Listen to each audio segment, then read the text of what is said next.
A counterintelligence operation was conducted. Analysis was done. Bulletins and alert went out to people so that they would know how to handle such solicitations. And it came down to the people who were analyzing the incidents realized that it had something to do with a particular engagement, and if they could find out what this engagement was, they could pretty much determine who was doing this. But the people involved wouldn't give them the information they needed because it was secret. So now you have secrets from your own security professionals. So at that point, the case was closed. And here's another story from the corporate world.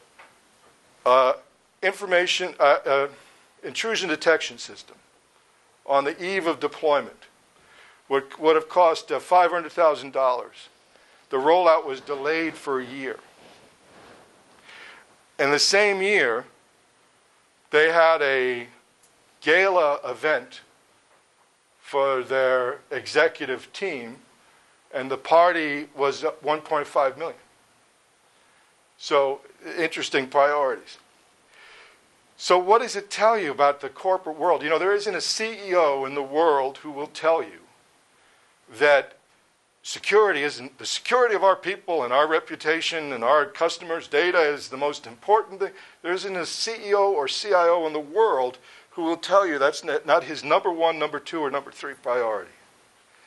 And there isn't one in the world who will tell his security team that they don't have a mandate. Of course you have. You have my mandate to get this done. We want you to change corporate culture. Until corporate culture begins to change. And things start screeching in the night. And they realize that they have to make choices that they didn't realize that they would have to make. And then things get very interesting. And 9 times out of 10, maybe that's an exaggeration, but in many cases, the choices aren't about money. It's not about how much it costs or the changing the way people do business. In many cases, it literally is corporate culture or how things are perceived. This particular entity X, they decided that they were better off not knowing. They decided their liability was better, their posture was better, the less they knew about the situation they were in. So they decided that if they knew, they'd have to do something. And then their risk would be greater. They would risk greater liability because they would take on the knowledge, and there they would be.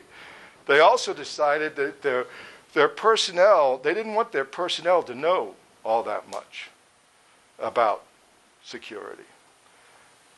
Because if your personnel knows, then your personnel can say, well, wait, this isn't, you're empowering people. And, the one side of that is, well, you're giving people ideas. They can be conducting identity theft. Yeah, that's one side of it. But another side of it is you're giving people ideas and they say, hey, this isn't right. This has got to change. More trouble. More disturbance in the corporate culture. And the third thing is they didn't want to entrust secrets to people without vested interest. So these are some of the real issues that no one ever talks about that comes up on the security side, on the corporate side of some of these security issues and why we don't get past a certain point. And in the last year or so, I've been writing and speaking independently, and part of my process has been doing this retrospective on the last 10 years. And so I just want to revisit these false notions. Now it's, a few years later. Remember the Salgado example from 1997. He had 80,000 credit cards. Nobody paid attention.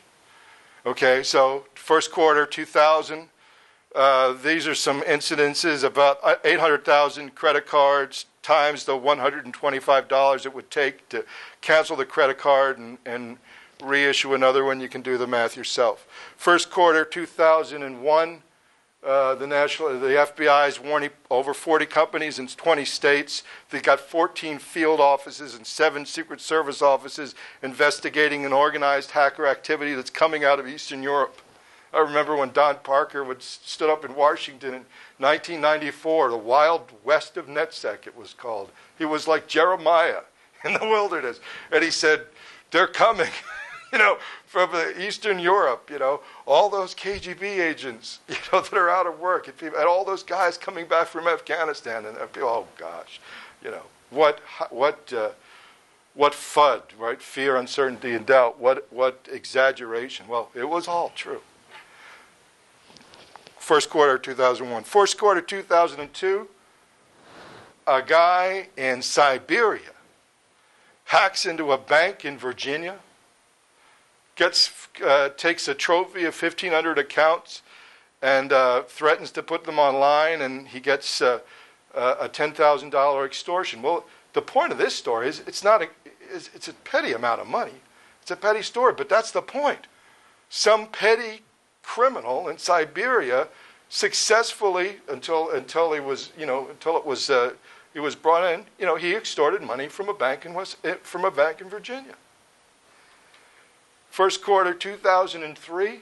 Now there's more numbers. There's more digits in the news stories. Now it's 8 million instead of 80,000 credit cards or 800,000 credit cards. Now it's 8 million credit cards. And how did they get here? Now they're breaking into the third-party processing centers. Because why? Because financial institutions have relative to the rest of the world, serious information security systems. So where's the weakest point? Just like in classic military attack, if you can't attack the convoy, attack the people who are attack through the supplies into the convoy, et cetera, et cetera. Then you jump ahead to 2005, 40 million credit cards.